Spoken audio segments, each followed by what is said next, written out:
A todo el mundo, muchas gracias por participar de este espacio virtual. Y hoy tenemos la suerte de tener la charla de Santiago Osorio, que se doctoró durante la pandemia, entonces no pudimos ir todo el mundo a verlo. Así que también él se ofreció, no sé si se ofreció, pero accedió a ser también la primera persona en dar un seminario virtual acá para el IFRISIB y para todo el mundo que también está presente. Muchas gracias por venir. Así que bueno, Santiago, te dejo a Ok, vos. bien. Bueno, voy a compartir entonces la presentación. Ujú. Oh, a ver qué. Bueno, ok. Bueno, mientras Santiago presenta, les aviso que Santiago se va al Balseiro de Postdoc cuando se pueda. Así que aprovechemos también ahora que lo tenemos, aunque sea virtualmente por acá. Bueno, arranco entonces. Muchas gracias por venir de algún modo. Lo que voy a contar es parte de lo que fue mi trabajo de tesis, que es un trabajo que lo hice bajo la dirección de Daniel Cabra y Diego Rosales y con gran colaboración de Mauricio Sturla. El título de la charla es Redes de vórtice Z2 en antiferromagnetos quirales. Y bueno, y básicamente lo que voy a hablar es fundamentalmente de vórtice Z2 en este tipo de sistemas antiferromagnéticos. Así que la estructura de la charla va a ser esencialmente esta. Voy a arrancar haciendo una introducción a lo que son los vórtices Z2 en sistemas antiferromagnéticos. Y inmediatamente después voy a pasar a estudiar o a describir el sistema que nos va a interesar para estudiar estas redes de pares de vórtice Z2. Luego me voy a trasladar hacia otro tipo de objetos que también tienen lugar en estos sistemas antiferromagnéticos, que son que son redes de esquirmiones. Es en esta parte que está por acá, más o menos a mitad de la charla. Ahí precisamente más o menos voy a hacer la pausa. Y finalmente lo que voy a discutir es la relación que hay entre estos dos objetos en una red antiferromagnética quiral. ¿Qué relación hay entre las redes de vórtices y las redes de esquirmiones en los sistemas antiferromagnéticos? Entonces, voy a arrancar como dije, con la noción básica de lo que es la fenomenología de los vórtices Z2 en las redes triangulares antiferromagnéticas. Y para eso lo que hay que comenzar discutiendo es qué tipo de configuraciones uno encuentra a baja temperatura, digamos, en el estado fundamental. El sistema en consideración es, como dije, una red triangular antiferromagnética. Los espines, que son estas M que están acá, son momentos magnéticos clásicos, es decir, vectores, en este caso de tres componentes, pero que satisfacen un vínculo que es que el módulo de la magnetización es igual a uno. Y como dije, en el estado fundamental, la estructura que uno encuentra es esto que se llama estructura 120, en la que cada uno de los espines en cada sitio forma 120 grados con los espines que están a su alrededor. Entonces, por ejemplo, este spin que está acá tiene 120 grados con este, a su vez 120 grados con este, y así para todos los espines a su alrededor. Una propiedad importante de la red triangular es que es tripartita. Eso significa que si uno elige pintar los sitios de la red con distintos colores, pueda elegir tres colores y pintarlo de tal forma que si un sitio es de un color dado, puede pintar los sitios que están inmediatamente alrededor de él de los otros dos colores. Así, por ejemplo, en este caso tenemos que el spin que está acá central es verde y los otros que están a su alrededor, inmediatamente a su alrededor, son de color azul y rojo. Y fíjense que no aparece el verde entre la lista de esos colores que lo rodean. Eso es una propiedad muy importante que después lo vamos a explotar para más adelante cuando discutamos la presencia de esquimiones, pero por ahora es importante porque esto nos permite introducir la noción de plaqueta.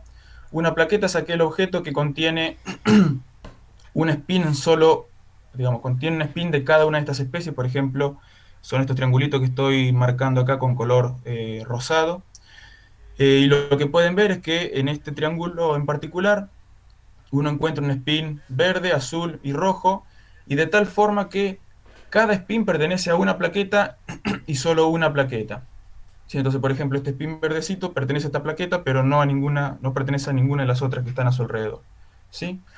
Entonces, lo que tiene de interesante esto es que esta definición de plaqueta nos permite introducir la noción de un parámetro de orden que tiene que ver con rotaciones de este tipo de esta configuración de 120 grados, ¿sí? De la configuración que está en esta plaqueta. Y eso es sumamente importante. ¿Por qué? Porque bueno, va a resultar que define gran parte de las propiedades que vamos a observar y discutir a lo largo de la charla. Como dije, el objeto que nos va a interesar entonces es esta estructura planar de 120 grados que uno encuentra a baja temperatura para este sistema, y uno puede pensar que las eventuales excitaciones de ese sistema constituyen rotaciones de este objeto. Es decir, si uno sube un poco la temperatura, las primeras excitaciones o deformaciones de la configuración de 120 grados son rotaciones de este conjunto de tres espines eh, que identificamos como un sólido, lo llamamos un sólido asociado a cada una de las plaquetas del sistema. ¿Sí? Entonces, como dije, esto es una rotación, en particular es una rotación de SO3, por eso es que lo pensamos como un sólido. Y algo muy importante sobre SO3 tiene que ver con las características del espacio asociado a ese grupo, y es que el primer grupo de homotopía de SO3 es Z2. Esto significa que eh, bueno, que Z2 son dos elementos, ¿no es cierto? 1 y -1, y con la combinación de estos elementos por medio de la multiplicación, o puede ser 0 y 1 definiendo apropiadamente la suma, pero lo importante es que ese grupo homotopía tiene solo dos elementos.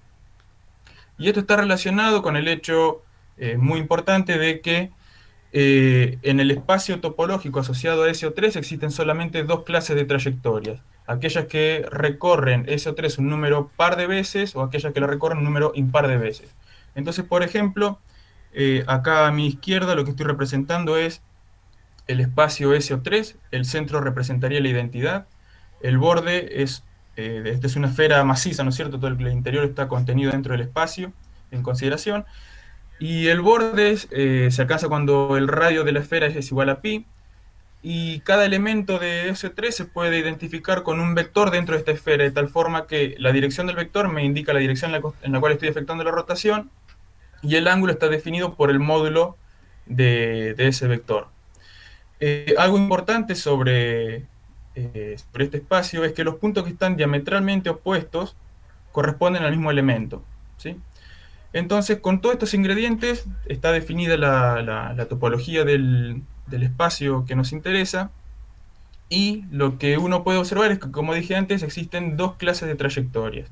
Aquellas que pueden ser deformadas continuamente a la identidad, que son las que rodean un número par de veces a toda la variedad de SO3. Por ejemplo, en este caso tenemos el circulito rojo, este es claramente deformable a la identidad, que es el punto negro, pero uno puede ir tomando, por ejemplo, en este caso, circulitos cada vez más grandes, de tal forma que eventualmente atraviesen SO3, y por ejemplo llegar a este caso en el que si uno parte desde la identidad, este punto de acá, avanzar por esta curva, uno sale en este extremo, ingresa por este extremo opuesto, recorre toda esta trayectoria, vuelve a ingresar por el extremo opuesto, y finalmente retorna a la identidad.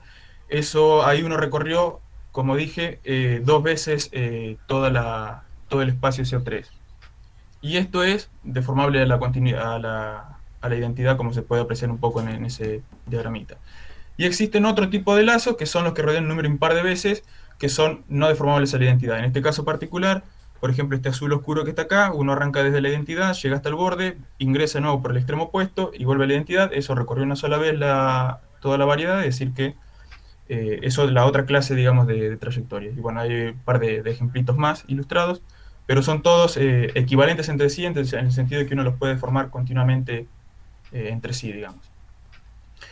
Ahora bien, existen esas dos clases de configuraciones o trayectorias. Tiene que ver esto con la configuración del campo de espines, o bueno, eventualmente de nuestro parámetro de orden. Y acá hay un par de ejemplos de ese tipo de configuraciones.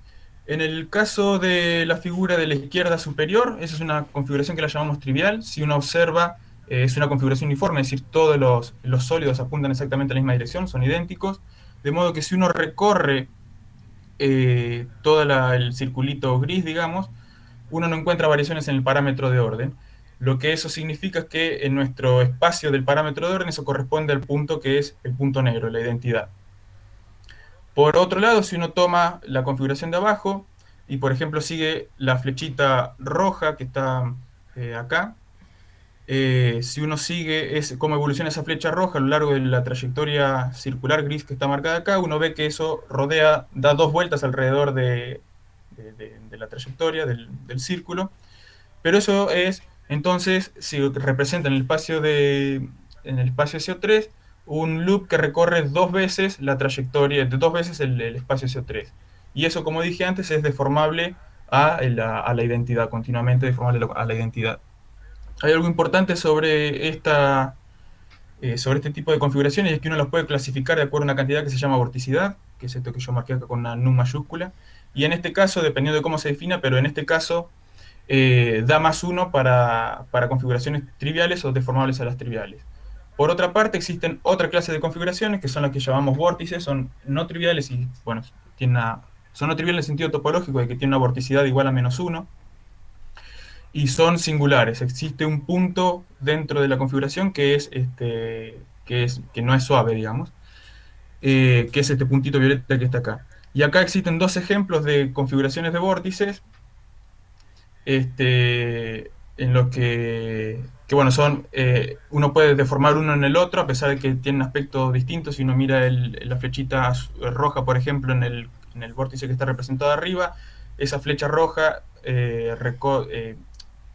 recorre, gira en sentido antihorario, digamos, mientras que en el caso de abajo gira en sentido horario, pero son, como dije, deformables continuamente una en la otra, y eso en el espacio CO3 representa trayectorias rectas como están marcadas acá, nada más que una recorrida en un sentido y la otra en el recorrido en el sentido opuesto. Pero es sencillo ver que esas son mapables una en la otra, digamos. Ahora bien, ¿por qué hago esta discusión? Porque resulta que estos vórtices Z2 efectivamente se observan en la red triangular antiferromagnética, y eso de hecho lo descubrieron Kawamura y Miyashita por el 84. Es una fenomenología similar a la que sucede con Kosterlitz-Thouless, en la que uno comienza, bueno, acá lo que tengo graficado 2 cosas. Por un lado, a la izquierda está graficado el número de vórtices como función de la temperatura, y lo que uno encuentra es que a baja temperatura esencialmente la cantidad de vórtices es 0, y a medida que uno empieza a incrementar esa temperatura empiezan a emerger pares de vórtices Z2. Como cada uno es la antipartícula del otro, esto en definitiva las configuraciones que se tienen son deformables a la configuración trivial, porque siempre van apareciendo de a pares, y lo que uno efectivamente observa es que en general el número de vórtices crece, pero comienzan a aparecer de a pares, como se observa en esta figurita que está acá en la figura A. Empieza a incrementarse el número de pares de vórtices hasta que llega a una cierta temperatura en la que ya la cantidad o sea, no se pueden distinguir pares de vórtices, lo que hay es más bien vórtices desapareados. Es una fenomenología similar a la de Kosterlitz-Thouless. Es decir, que entonces estos vórtices aparecen como excitaciones térmicas. Ahora bien, es posible hacer que estos vórtices existan en el estado fundamental del sistema si uno introduce interacciones adicionales. Un ejemplo de ellos es interacciones tipo Kitaev, y lo que uno observa gracias a esa interacción adicional es, en el estado fundamental, redes de vórtices Z2, como se ilustra, por ejemplo, en la figura B y en la figura C, que corresponden a estas referencias que están mencionadas acá. Entonces, efectivamente, introduciendo interacciones adicionales, uno puede observar estructuras de redes de vórtices Z2. Ahora bien, lo que yo voy a hacer es entonces estudiar este sistema, pero ahora introduciendo otra interacción que nos va a interesar más adelante bueno, en realidad lo que caracteriza a un sistema como quiral, digamos, en este caso, que es la interacción de Sierlowinski-Morilla. Esta interacción es muy importante porque en general es responsable de desestabilizar configuraciones uniformes, como es por ejemplo la configuración ferromagnética que está ilustrada acá, en favor de configuraciones tipo helicoidales, como es la que está mostrada acá. Y va a ser súper importante para lo que discutamos más adelante. Entonces, en concreto, el modelo que voy a estudiar es este. Es una red triangular antiferromagnética con interacciones a primeros vecinos, voy a introducir una interacción de Sierlowinski-Morilla, como mencioné antes, pero en particular esta interacción va a ser anisotrópica. Va a haber los vectores de Sierlowinski-Morilla, que son los responsables de lo que de lo que caracterizan, digamos, a la interacción. Van a estar, hay un conjunto de vectores que apuntan a lo largo de la dirección X, mientras que los otros están desviados ligeramente de las direcciones de los bonds, ¿sí? Y esa anisotropía es controlada por dos parámetros de X y otro que llamamos DI, ¿sí? De modo tal que si dx es igual a DI, tengo la condición la condición isotrópica, digamos, y si son diferentes, ahí estoy introduciendo la anisotropía. Además de esto, voy a introducir un campo magnético que va a estar en la dirección del eje Z, que lo voy a considerar como perpendicular, digamos, al plano de la pantalla en este caso, y saliente del plano de la pantalla. Ahora bien, lo que voy a hacer es comenzar a discutir o a estudiar la posibilidad de que existan estados modulados, o modulaciones magnéticas, y una de las primeras aproximaciones, bastante sencilla, pero también muy útil, es la aproximación de Luttinger-Tisa. Como había mencionado, los vectores o los campos de magnetización tienen hay un constraint que es el constraint de unimodularidad, que es lo que está mostrado acá, es decir, el spin en cada sitio tiene un módulo fijo que es igual a 1, y eso en general trae dificultades para encontrar los mínimos de energía de forma analítica, digamos. Entonces lo que se puede hacer en lugar de eso es reemplazar ese constraint local por un constraint en promedio, digamos, que es este que está mencionado acá, que es que la suma de los valores de los módulos cuadrados sean igual al número total de sitios. Entonces, lo que podemos, la idea es minimizar la energía del hamiltoniano, pero introduciendo ahora este constraint en media. Y eso, bueno, se puede hacer introduciendo un multiplicador de Lagrange, como está mostrado acá, un multiplicador lambda de Lagrange. Uno minimiza, tiene algunos detalles que los podemos discutir más adelante, pero lo que es importante es que tiene posibilidad, digamos, de inspeccionar la existencia de esos estados modulados. Y en efecto encontramos que existen posibles modulaciones. Acá en particular lo que estoy mostrando en este cuadro central, que es para el caso isotrópico, uno encuentra, bueno, acá está marcado con circulito rojo, que los mínimos, los valores de K, que me dicen dónde están los mínimos de la energía, como función del vector de modulación, y uno encuentra que existe, bueno, una serie de picos que están formando una especie distribuida a lo largo de un hexágono regular. Y si uno ahora introduce anisotropía, esos picos se mueven un poco, como está indicado por estas flechitas en estos casos, dependiendo de cómo sea la anisotropía en el sistema, es cómo se van a mover los picos, digamos. Entonces, por ejemplo, el pico que está sobre el eje X en este caso, si la anisotropía, si dx es menor que dy, ese pico se mueve hacia la derecha, pero si dx es mayor que dy, el pico se mueve hacia la izquierda. Y además lo que hicimos es, para corroborar esto, simulaciones de Monte Carlo. Uno puede estudiar el factor de estructura que tiene, bueno, básicamente la misma información, nos puede decir si existen o no estructuras moduladas. Si uno estudia por medio de simulaciones de Monte Carlo a baja temperatura, ese pico, esa cantidad, que es el factor de estructura, encuentra resultados que son consistentes con lo que encontramos en la aproximación de Luttinger-Tisa, que son los que están representados con estos cuadraditos verdes. Pueden ver que efectivamente hay un gran acuerdo entre los dos acercamientos. Ahora bien, ¿qué es lo que uno encuentra? Eso es para estos estados modulados, existen para cierto valor del campo magnético. ¿Y qué es lo que uno encuentra si observa la configuración, digamos, del sistema en esos casos particulares? Y lo que encuentra es algo que es lo que estoy mostrando acá, y ahora lo voy a discutir con detalle. En primer lugar, como estamos interesados en detectar la presencia de vórtice Z2, una cantidad que es sumamente importante para detectar esos objetos es el vector quiralidad, que está definido de esta forma. Es una cantidad que se construye, se asocia a cada una de las plaquetas de la red triangular y se obtiene, digamos, de este producto vectorial de espines en cada una de las especies que están presentes en la plaqueta y, bueno, tomado en este orden. Ese vector tiene una propiedad muy importante y es que es perpendicular a la configuración de 120 grados. ¿Sí? Entonces nos da cuenta de qué tan cerca estamos esencialmente de la estructura planar y cómo es que se deformó esa estructura planar, si rotó o no. Entonces, bien, lo que estoy haciendo en estos grafiquitos que están mostrados a la izquierda es precisamente mostrar el vector quiralidad. No se alcanzan a ver muy bien, pero las flechitas negras representan la componente XY del vector quiralidad, mientras que la escala de colores representa el módulo de la quiralidad. Y lo que uno encuentra es, bueno, un patrón, un cierto arreglo, digamos, hay regiones celestes en las que el valor del módulo de la quiralidad es prácticamente cero, rodeado por zonas rojas en las que uno encuentra que la quiralidad tiene un valor finito.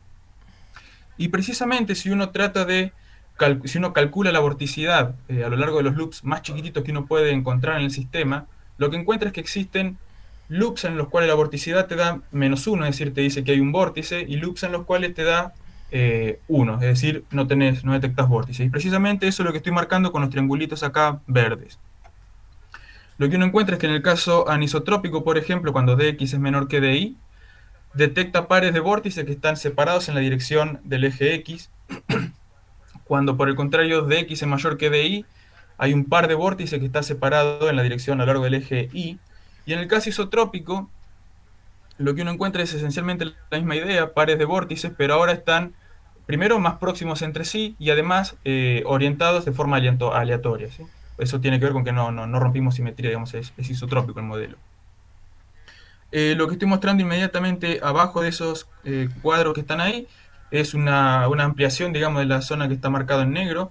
Y lo que estoy mostrando es que si uno observa los loops hexagonales marcados con verde, uno encuentra que ahí hay un vórtice neto, digamos, hay una vorticidad distinta de 1, es decir, una vorticidad igual a -1. Lo mismo sucede para este otro vórtice, y si considero la trayectoria azul que encierra esas otras dos trayectorias, lo que uno encuentra es que la vorticidad es igual a 1, es decir, eso encierra en definitiva un número par de vórtices, algo que esperamos en virtud del tipo de topología que tenemos y de las propiedades que tiene este espacio, y la vorticidad es una cantidad que da cuenta de esas propiedades. Entonces lo que estamos encontrando es una red de pares de vórtices Z2. Podemos hacer una aproximación por medio de una teoría efectiva que voy a discutir con más detalle adelante, pero esencialmente lo que observamos es lo mismo. Tomamos un límite continuo y encontramos pares de vórtices cuando existe anisotropía, que están bien separados, si hay una anisotropía en el Solushkin-Morilla. En el caso isotrópico, lo que encontramos es lo que está mostrado acá abajo en el medio. Lo que sucede es que esos vórtices están tan próximos que en realidad ocupan la misma posición y en definitiva se aniquilan entre sí. Eso discrepa un poco con lo que se muestra en la simulación de Monte Carlo, y tiene que ver con que la diferencia fundamental es que en el caso de la simulación de Monte Carlo hay una distancia mínima, que es la distancia de la red, digamos, el parámetro de red, y eso introduce, esto tiene que ver, como vamos a ver adelante, con un arreglo particular de ciertas redes de esquirmiones, y al tener una distancia mínima y hacer simulaciones numéricas, un mismatch entre esas redes de esquirmiones va a hacer que tengamos pares de vórtices, incluso en el caso isotrópico, cuando estudiamos simulaciones de Monte Carlo. Pero esencialmente la fenomenología que hay es pares de vórtices cuya distancia y separación está determinada por la anisotropía en el sistema. Ahora bien, ¿qué pasa si miramos la configuración, el campo de spines del sistema? Lo que estaba haciendo antes era mostrar solo la quiralidad, que da cuenta de la estructura S3, digamos, nuestra configuración. Pero ¿qué pasa si miramos los spines en sí? Y lo que uno encuentra es precisamente esto. Una estructura, se ve un arreglo periódico de objetos, que si uno lo mira por cada una de las subredes, encuentra algo particular y muy importante. Y es que cada una de esas redes tiene algo que vamos a ver más adelante, son redes de esquirmiones. En el caso anisotrópico, esas redes de esquirmiones están deformadas, digamos, en este caso se ven como elípticos, ¿sí? Y bueno, y los resultados que obtenemos por simulación de Monte Carlo y teoría de campo son esencialmente los mismos. Entonces, acá es donde empezamos a hacer la conexión con redes esquirmiones. Ya en un ratito voy a hacer una pausita para discutir alguna charla, alguna pregunta si es que hay. Pero lo que se observa esencialmente son estos patrones.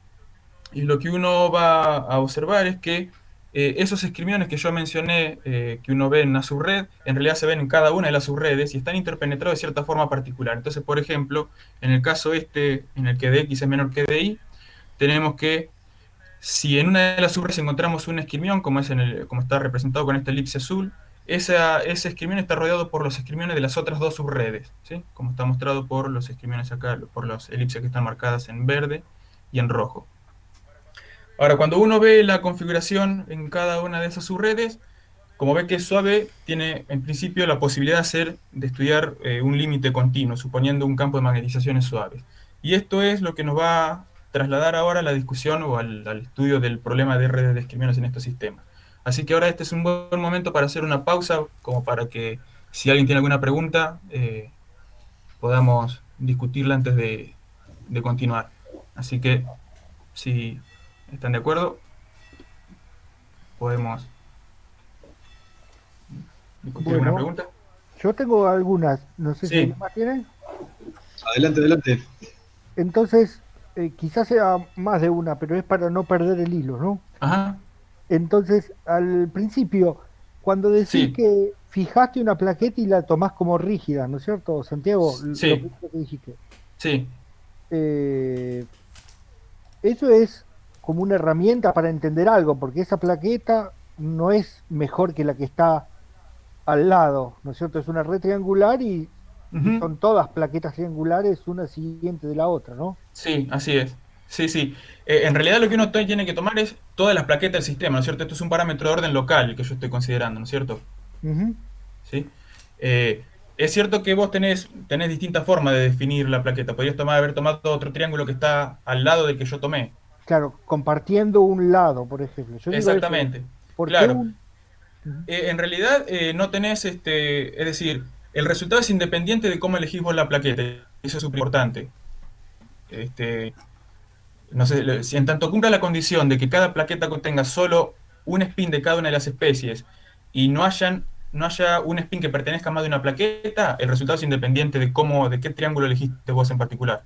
No sé si se Ujú. entendió la explicación. Sí, lo que iba yo es ¿Sí? en cuanto a la rigidez de cada Sí. una, ¿no? Porque no son mejores esa que la de al lado, pero bueno, debe ser como una forma para estudiar, ¿no es cierto? Ah, Para, sí, sí, sí, tal cual. Sí, sí, sí, sí. es decir, es una aproximación que es rígida además, ¿no es cierto? En realidad, de hecho, las plaquetas en sí se van a deformar un poco. Uno acá está haciendo una aproximación bastante importante y es que como el parámetro de orden que yo estoy definiendo depende de esta estructura de 120 grados que uno tiene en el fondo, digamos, lo que yo haga al sistema no tiene que romperme o no tiene que alejarse demasiado de esa configuración. ¿Sí? Ujú. Es decir, se puede deformar un poco incluso, ni siquiera tiene que ser una estructura completamente planar, pero tiene que haber cierto ángulo entre cada uno de los espines entre sí. ¿Sí? No sé si respondí la idea de lo que Creo me que estás sí. preguntando. ¿Sí? Es Y decir, se puede formar un poco, pero no romper. Que se rompa sería, por ejemplo, que la quiralidad te dé cero. Que en ese caso, por ejemplo, podría suceder que dos espines sean, en una de esas plaquetas, que dos espines sean paralelos entre sí. Ahí ya te empezás a tener problemas con tu parámetro de orden, digamos. ¿Sí? bien. Y una cosa que me llama la atención también es cuando bueno, elegís los Ds, ¿no es cierto? Sí. Que se aparten de la simetría de la Ajá. red, ¿no es cierto? Sí, así es. Como que eso es algo, bueno, por fuera, ¿no es cierto? Es algo que no podría existir a menos que haya qué sé yo, ruptura espontánea de alguna manera, ¿no? Sí, tal cual.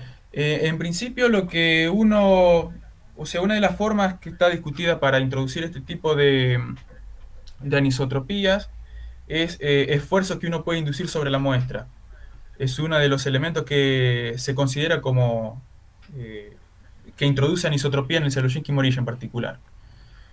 Eh, ese esfuerzo puede venir de distintas fuentes. Esfuerzos térmicos, es decir, al montar un sistema sobre otro que tenga distintos coeficientes de dilatación térmica y variar las temperaturas. Ujú.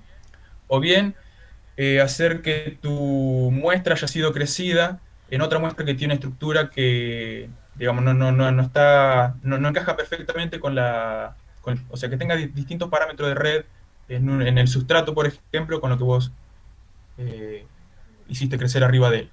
Y eso te puede introducir también ese tipo de anisotropías. No sé si, Sí, es decir, sí, no es algo intrínseco, sino que vos lo tenés que inducir de alguna manera desde en tu afuera, sistema. ¿no? Sí, sí. Eso es importante. De Bueno, hecho, los esfuerzos o las tensiones que uno pueda inducir son los elementos importantes para introducir este tipo de anisotropías. bien, perfecto. No sé si alguien más tiene algo. Si no, yo me perdí un poco cuando recién nombraste, cuando hiciste aparecer los esquilmiones, pero eso mejor Sí, primero ver si hay alguien más. Y yo ya silencio mi micrófono. bueno.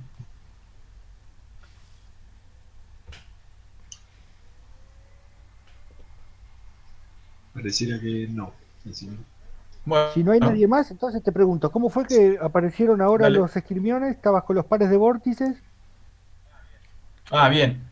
Los esquirmiones, lo mostrando, no sé si en esta figura, la figura, la página 13 vendría a ser. Lo que yo estoy mostrando acá es el campo de quiralidad para la red total del sistema, ¿sí? Y lo que traté de mostrar es que hay vórtices Z2, en particular pares de vórtices Z2 formando una red. Ahora, yo me pregunto qué sucede con el campo de espines en sí. Esto lo que yo mostré acá es el campo de quiralidad, que es alguna forma de información de la estructura 120 que uno asigna a cada una de las plaquetas. Ahora, ¿qué pasa con el campo de espines en sí? ¿Sí?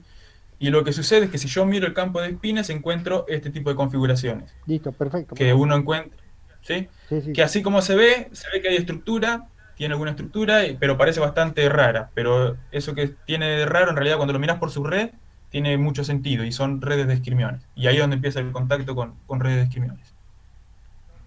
listo, perfecto. ¿Sí? Muchas gracias, Santiago. ¿Joya? Bien, continuamos. Si no más preguntas. Yo diría que sí. Sí, Bien, sí. ok. Continúo entonces. Entonces pasamos ahora a discutir redes de esquirmiones en estos sistemas. Un esquirmión esencialmente es una configuración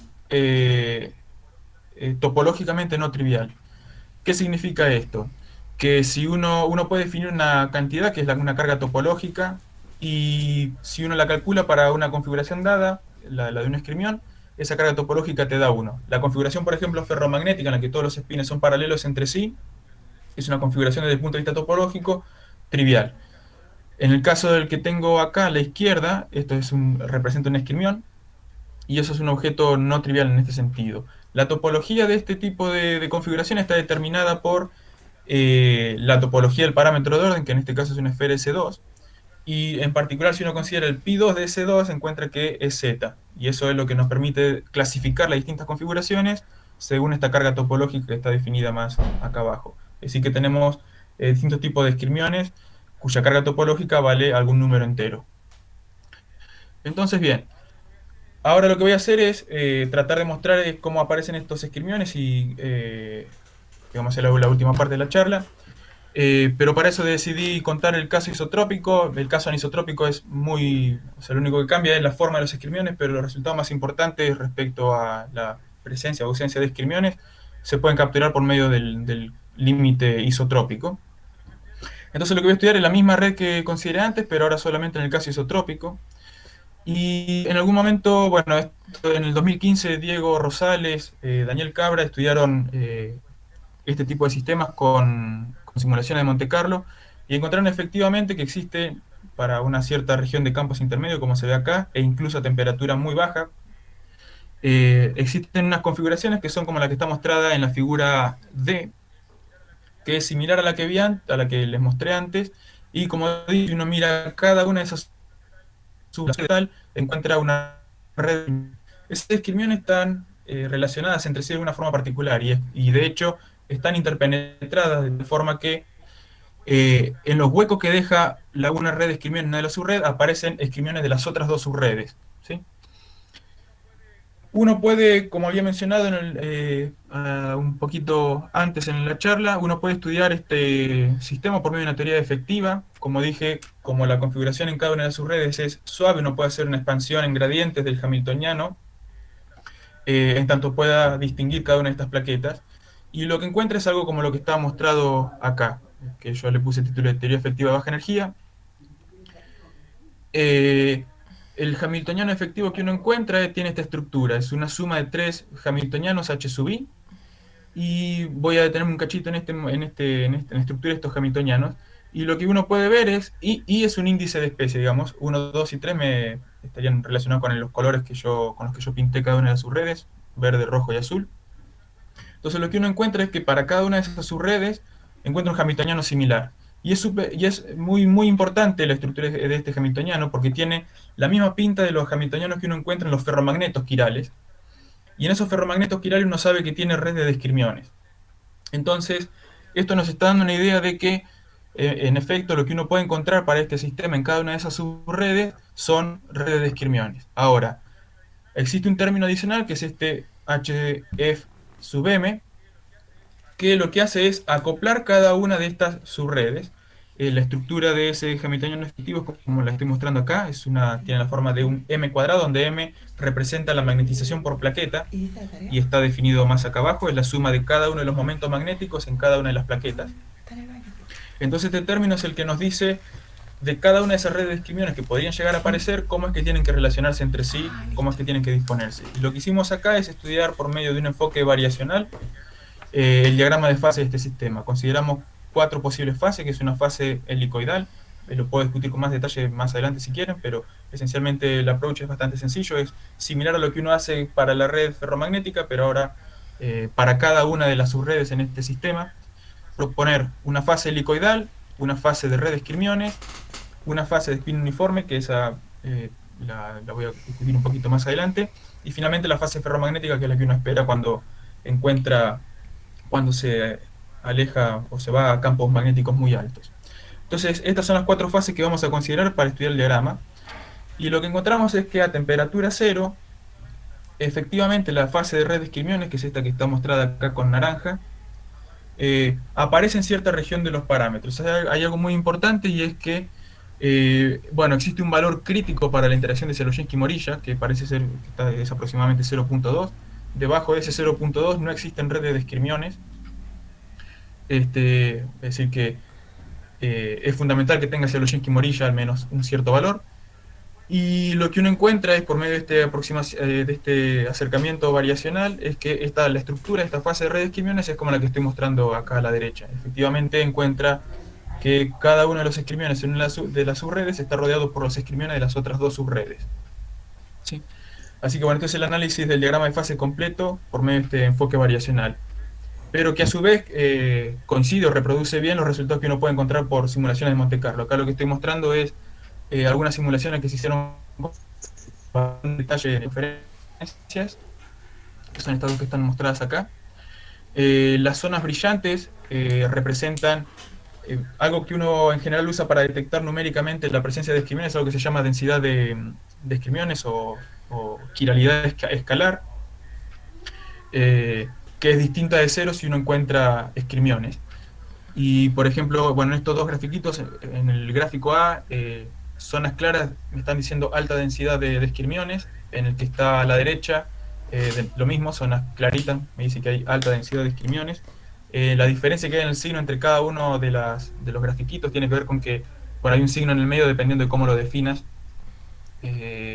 pero esencialmente representa lo mismo. Si es distinto de cero, tenés esquirmiones en tu sistema. Y en efecto uno ve que encuentra una red de esquirmiones a partir de cierto valor del valor de la interacción de Zerojensky-Morilla, y de hecho la estructura del diagrama de fases en relación a esta fase en particular es bastante similar a lo que uno encuentra por medio de la teoría efectiva. Así que bien, ahora ya puse un nuevo elemento dentro de todo este sistema, ya estoy acercándome al final, que es las redes de esquirmiones que uno observa en cada una de las subredes del sistema. Entonces, tenemos por un lado las redes de vórtices que había mencionado en la primera mitad, y ahora las redes de esquirmiones que existen en cada una de esas subredes. La pregunta es, ¿cómo están relacionados cada uno de estos objetos? Y resulta que si uno, voy a volver un poquitito para atrás, si uno mira, se pregunta por dónde están los vórtices ubicados dentro del sistema total, lo que va a encontrar es que en cada uno de los esquirmiones que uno encuentra en una subred, existe sobre la red total un par de vórtices, ¿sí? Es decir que, por ejemplo, en este caso acá tendría un par de vórtices, acá habría otro par de vórtices, y así sucesivamente. Es decir que entonces todo esto nos indica que parece existir una relación entre un esquirmión que uno encuentra en una subred y 2 vórtices que uno encuentra en la red total. Y en efecto, eso se puede ver si uno calcula la cantidad o el número de vórtices que hay en el sistema. Así, por ejemplo, en la figura de todos estos dibujitos, de todos estos gráficos que yo estoy mostrando acá, en realidad no va a importar la parte de baja temperatura, porque toda la fenomenología se hace evidente, digamos, a temperatura muy bajas. Pero está todo el gráfico para ver cómo es que evoluciona el número de vórtices como función de la temperatura. Y lo que uno encuentra es que si mira solamente el número de vórtices, no da mucho indicio, mucha información respecto a la relación que hay entre vórtices y esquirmiones. Pero si ahora lo que uno hace es dividir el número de vórtices por el número de esquirmiones que uno observa a baja temperatura en cada uno de esos sistemas, la cosa tiene, digamos, tiene una pinta bastante agradable. Y es lo que estoy mostrando en el gráfico B, y de hecho estoy haciendo un detalle más grande en el gráfico C. Como había dicho antes, parece ser que existe, como mostré con las figuritas, que existe un par de vórtices asociados a cada uno de los esquirmiones, de modo que lo que uno esperaría que se hace el cociente entre el número de vórtices sobre el número de esquirmiones a baja temperatura, uno esperaría que eso llegue, se aproxime a 2. Y de hecho eso es lo que se está mostrando en esta figurita C. 2 es la línea verde para marcar la referencia del nivel igual a 2. Y vemos que, tanto para el caso isotrópico como anisotrópico, a medida que la temperatura va a 0, ese cociente entre el número de vórtices y el número de esquirmiones se aproxima a 2. Lo cual refuerza nuestra idea de que existe un par de vórtices asociados a cada uno de los esquirmiones en las distintas subredes. Y con esto ya llegué al fin. Voy a hacer un breve resumen de lo que creo que fue la idea central de todo lo que hicimos a lo largo de este trabajo, que es relacionar las deformaciones de redes de esquirmiones en los sistemas antiferromagnéticos frustrados, eso es muy importante, con la aparición de pares de vórtices Z2, y un ingrediente que es bastante importante en la conducción de ese tipo de fenomenología es la anisotropía en la interacción de Sologinsky-Morilla. Así que, bueno, las conclusiones entonces son que, bueno, algo que no hice mucho hincapié en la discusión que comenté hasta ahora, pero es un resultado importante, es que la frustración es necesaria para estabilizar la red de esquirmiones, pero no es suficiente. Como vimos, existe un valor crítico del D, por debajo del cual uno no puede observar redes de esquirmiones, pero es fundamental la frustración porque si uno considera la versión sobre la red cuadrado, no encuentra redes de esquirmiones. Como vimos, el estado fundamental corresponde a una red de pares de vórtices que emerge como una consecuencia de la deformación de la estructura de la red de esquirmiones, y espero haber dado evidencia de que eso es así. Y como mencioné también, la separación de esos vórtices puede ser conducida por medio de la introducción de la anisotropía en la interacción de Sologinsky-Morilla. Y con eso llegué al fin, y muchas gracias por la invitación y a todos por estar hoy en la charla. Fin.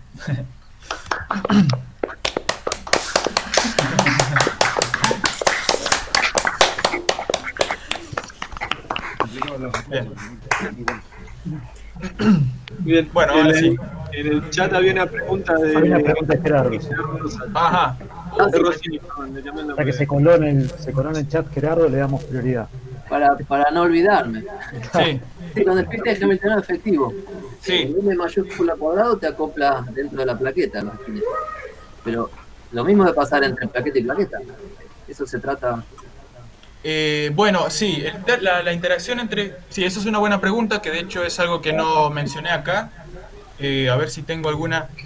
la respuesta es sí. El tema es que en esta aproximación el acoplamiento entre plaqueta y plaqueta es prácticamente despreciable.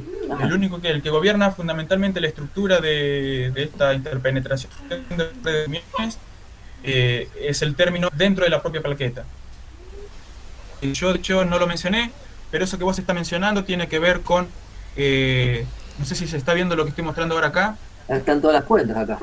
Claro, exactamente, sí, me preparé unas backup El slides. apéndice. Claro. Acá hay unos términos, de hecho el hamiltoniano M, que es el que te acopla las plaquetas, si te fijas en realidad tiene más términos, que son términos con gradiente de M. ¿Sí? Ah, Esos serían los que te darían la interacción entre una plaqueta y otra. está bien. ¿Sí? Los que Claro. determinan la interacción entre una plaqueta y otra. Son derivados. Ahora resulta que esos términos son entre 2 y 3 órdenes de magnitud más chicos que todos los otros, es decir, no es el que realmente determina la estructura de la red en general. Ok, O sea, fantástico. están, pero son menos determinantes, digamos. Está bajo control al motivo que. Sí, Muchas sí, gracias. sí. Y ya que Perfecto. tengo el micrófono, se me cruzó otra preguntita al final. ¿Viste? El último Sí. gráfico. La línea negra era el caso isotrópico. Sí, Pinta Sí. como que le cuesta más llegar a 2. bien. ¿Puede ser? Sí, eso es una buena pregunta. Cuesta más llegar a 2, efectivamente. Eso te da la idea de que en realidad vos estás contando más vórtices que 2 por cada uno de los esquirmiones. Bien, ahí hay una muy buena pregunta, y en realidad lo que uno tendría que hacer para tratar de ver a qué se debe eso es... para que quiero llegar a la filmina que acá. Bien. Fíjate, no sé si se alcanza a ver en esta filmina, existen algunas... A ver, lo voy a ampliar un poco, si es que la computadora me da. ¿Acá se ve bien ampliado? Sí, Bien, fíjate que en el caso isotrópico, si bien existen pares de vórtices en la mayoría de los puntos, existen algunos puntos en los cuales yo cuento 4 vórtices, por ejemplo acá, sí. ¿sí? Eso tiene que ver con un problema particular de la forma en la que yo estoy haciendo la cuenta. Y es que cuando uno calcula la vorticidad, está haciendo una suposición de que el campo de spin varía suavemente, ¿sí? Sí, claro. Eso va a funcionar muy bien en el caso en el que yo tengo anisotropía, en el que los dos vórtices están bastante bien separados. Ahora, cuando vas al caso isotrópico, se empiezan a juntar mucho, ¿sí? Y la consecuencia es que yo tengo fluctuaciones muy grandes en espacios muy chiquitos, así que estoy empezando a tener problemas con mi forma de hacer la cuenta. Claro. Quizás Bueno, una... problema de ¿Eh? tamaño finito, obvio. Claro, exactamente. Quizás una forma de resolver esto es tratar de buscar la forma, a ver si efectivamente viene por ahí. Acá hay modulaciones magnéticas, ¿no es cierto? Y lo que te determina la longitud de esa modulación magnética es la interacción de Sierlowinski-Morilla y el J, ¿sí? Yo podría ajustar de alguna forma el valor de D para tener una estructura perfectamente conmensurada con la red de spines, de tal forma que realmente cada uno de los vórtices están, ocupando exactamente las mismas posiciones. Es decir, tratar de, por medio de ese approach, llegar a reproducir mejor lo que estoy mostrando acá. Sí. En el caso de perspectiva. La realidad es que estoy, permitiendo que los vórtices ocupen cada uno en la misma posición, digamos, ¿sí? Pero bueno, hay una cuestión ahí numérica que es la que, o sea, numérica, en realidad de tamaño finito, que es la que se está metiendo. La otra posibilidad también es ir al extremo en el cual uno hace un valor de Sierlowinski-Morilla muy chiquito para hacer que las modulaciones sean muy grandes y aún así hacer que esta separación que existe entre los vórtices sea un poquito más grande para que se resuelva bien. Sí, pero a mí me convenciste de que tiende a 2.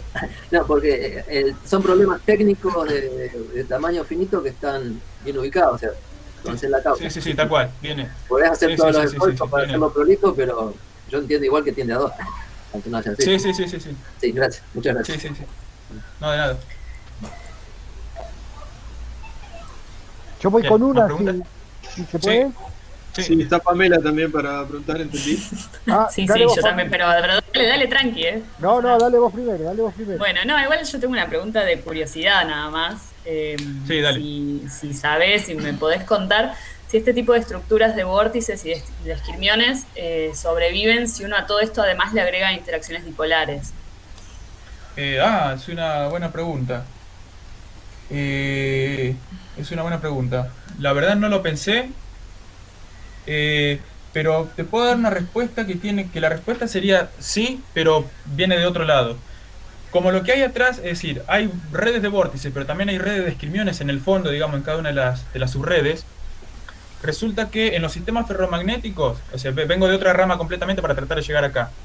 En los sistemas ferromagnéticos, si vos introducís interacción dipolar, en general no te rompe la fase de redes de esquirmiones, ¿sí? Con lo cual, creería que como todo lo que está acá abajo en el fondo es redes de esquirmiones, que son los que en la estructura general conduce esta aparición de pares de vórtices, creería que no tendría ese efecto de destruirte, por ejemplo, las redes de vórtices. Pero realmente no lo sé fino, digamos, vengo hilando por otro lado. Bárbaro, gracias. No, de nada. No, lo que iba a preguntar yo es sobre una última observación que haces vos, que la frustración no es suficiente. Sí, Bueno, uno dice, bueno, y frustremos más buscando una red más frustrada, ¿no es cierto? Pero claro, buena parte de lo que tenés acá, si no todo quizá, depende de que estés en la red triangular, tripartita y demás, ¿no es cierto? ¿Es cierto lo que digo? sí. Lo que vos estás diciendo es, de hecho, es una buena observación. El punto de motivo por el que en general la frustración se considera como fundamental es que si vos haces esto para la red antiferromagnética cuadrada, no encontrás redes de esquirmiones, ¿sí? Y la diferencia fundamental entre la estructura de la red cuadrada y la triangular es que estás introduciendo frustración geométrica. Pero además, yo acá consideré la interacción de Sologinsky y Morilla, por eso dije que la frustración es necesaria pero no suficiente, porque necesitas un cierto valor de Sologinsky y Morilla. Pero resulta que si vos considerás solo la red triangular con acoplamientos exchange a primeros, segundos y terceros vecinos, podés estabilizar redes de esquirmiones. ¿Sí? Sin Sologinsky y Morilla. Exactamente, sin Sologinsky y Morilla. Sin Sologinsky y Morilla. Es decir, que la frustración parece ser un elemento bastante importante para tener este tipo de estructuras. Acá lo mostramos de otra forma y vimos que sí, que es importante, necesario, digamos, pero no suficiente. Perfecto. Santi, yo tengo una. Sí. En el último gráfico, vos Sí. mostrás que cuando sube la temperatura se despegan, ¿no es cierto? La que es de X mayor que de Y, de la de X menor que de Y, ¿no? Eso tiene que ver con que el de X, digamos, está a lo largo de un bond y el de Y en realidad a lo largo de ningún bond, ¿no? ¿Sí? ¿Tiene que ver con eso? A ver si estoy entendiendo en particular. En el gráfico B, por ejemplo, se ve bien, Sí. o en el C, Sí. que la curva roja se despega del azul, ¿no? Y yo en principio digo, bueno, si vos, ¿por qué es más favorable una dirección que la otra? O sea, imagino que es la misma cantidad de anisotropía la que estás mostrando, ¿no? Exactamente, sí. En este caso, sí, es la misma cantidad de anisotropía. Pero ojo, porque lo que está mostrado en esas dos figuras es el cociente entre el número de vórtices y número de esquirmiones. Claro, ¿Sí? de acuerdo, pero Entonces, lo que digo yo es que quizá... Ah, bueno, decime vos, sí. lo que sucede es que el número de esquirmiones que vos tenés en cada uno de esos dos casos no es el mismo. ¿Sí? No sé si... No entendí. No, a ver. Si bien vos tenés... Fíjate en el gráfico A. Sí. El gráfico A, cuando vos vas incrementando las temperaturas, fíjate que hay una temperatura en la que todos, el número de vórtices en todos los casos se pega, digamos, prácticamente son iguales. ¿Sí? De acuerdo. Ahora, en cada uno de esos, si bien pareces tener la misma cantidad de vórtices, en cada uno de esos casos tenés distintos números de esquirmiones. Por eso es que yo creo que se ve, digamos, esta diferencia notable entre un comportamiento y otro. Bueno, ok, reparafraseo la pregunta. ¿Por qué tenés números distintos de esquirmiones cuando tenés anisotropía? Bueno, bien, eso es una buena pregunta. Sí, eso tiene que ver, sí, entonces ahí está. Tiene que ver con lo que se está diciendo, sí. En un caso, el de X, como apunta en la dirección del eje X, que es una dirección propia en tu red, ¿sí? Porque de hecho uno esperaría que las dos cosas fueran completamente isotrópicas. Si yo pongo a D, o sea, si doy vuelta los valores entre DX y DY, tendría que tener lo mismo. El problema es que la dirección en la que apuntan la Sologinsky y Morilla no se corresponde con las direcciones propias de la red, digamos, en algunos casos. Entonces tenés esa asimetría entre estos dos comportamientos. De acuerdo. Diría que viene de por ahí. Okay. Sí, exactamente. Sí. Bueno, gracias. Sí. No, gracias a vos. Bueno, Hola, perfecto. bueno, si les parece, vamos cerrando. Como comentario, antes sí quería decir que con respecto a la frustración de la red, Martín Villalba, que está acá también virtualmente, él trabajó con esquirmiones y Kagome, y bueno, es bastante complejo introducir una red mucho más frustrada como es la red de Kagome. Pero bueno, eso era solo un comentario. Si les parece, felicitamos nuevamente al doctor Osorio. Muchas gracias. Bueno, gracias a ustedes por venir. Y bueno, gracias a todo el mundo por participar. Y bueno, nos vemos virtualmente.